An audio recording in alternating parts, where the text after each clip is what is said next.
வணக்கம். என்றும் அன்பு, என்றும் அன்பு. அன்பே சிவம், அன்பே சிவம். எல்லாருமே எனக்கு பிரச்சனையாக இருக்குது, துன்பமாக இருக்குது, பிரச்சனையாக இருக்குது, கஷ்டமாக இருக்குது,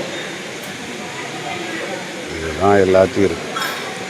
ஏன் இது எல்லாருக்கும் இருக்குது அப்படின்னா,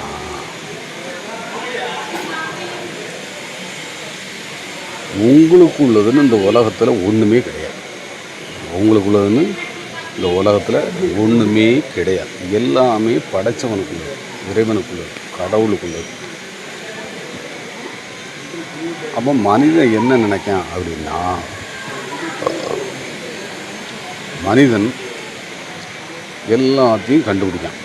வீடு கட்டுறதுலேருந்து ஆரம்பிச்சுடுங்க, புதுசாக டிசைனாக எல்லாமே கண்டுபிடிச்சி, இந்த பல்பு, லைட்டு, இந்த பெயிண்ட்டு, எப்படி டிசைனாக ராக்கெட்டு, ட்ரெயின், கப்பல். அப்போ இது மனிதன் தான் அவ்வளோத்தையும் உருவாக்கியிருக்கான், கடவுள் உருவாக்கலை.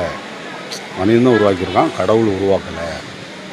அப்படின்னு மனிதன் நம்மளை தான் அவ்வளோத்தையும் செய்தோம் அப்படின்னு இவன் நினச்சிக்கிட்டான்.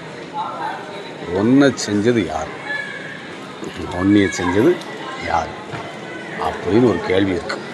அப்போ இந்த கேள்வியை கேட்டால் தான் அதுக்கு விட தெரியும்.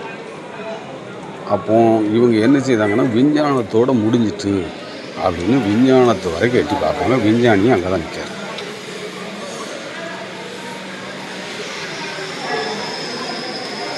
அப்போ விஞ்ஞானத்தோடு வேற இல்லை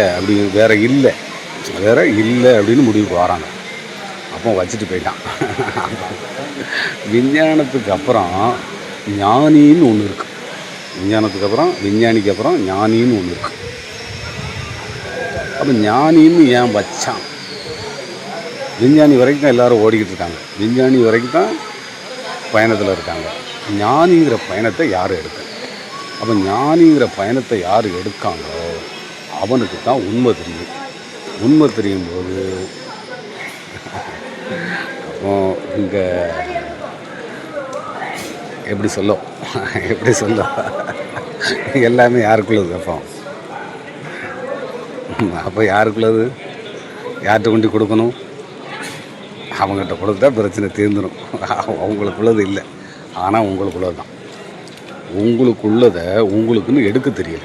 ஞானி மட்டும்தான் அவனுக்குள்ளதுன்னு எடுக்கும். ஞானி தான் அவ்வளவும் உலகமே எனக்குள்ளதுன்னு எடுக்கும். பாக்கி எல்லாரும் விஞ்ஞானம் வரைக்கும் போகுது அப்படின்னு விஞ்ஞானத்தோடு முடியுதுன்னு முடிக்காங்க. விஞ்ஞானத்தோடு முடியலை, விஞ்ஞானத்தை கடந்தால் ஞானி. ஞானி அப்படின்னா எல்லாருமே ஞானம் அடைந்து தான் வந்திருக்காங்க. அப்போ ஞானி தான் எடுத்தான் விஞ்ஞானத்தை கடந்து பார்க்கணும். அப்போ ஞானம் அடைஞ்சுன்னா சந்தோஷம், மகிழ்ச்சி கொண்டாடத்துக்குரியோ இல்லை அந்த மாதிரி சந்தோஷம் தெரிஞ்சவங்கள்ட்ட நீங்கள் அப்படி பழகி பார்த்து வரும்போது உங்களுக்கு அந்த சந்தோஷத்து பக்கம் வருவீங்க. நீங்கள் வச்சுருக்க பொருள் அத்தனையும் அவனுக்குள்ள தான், அவங்களையும் சேர்த்து.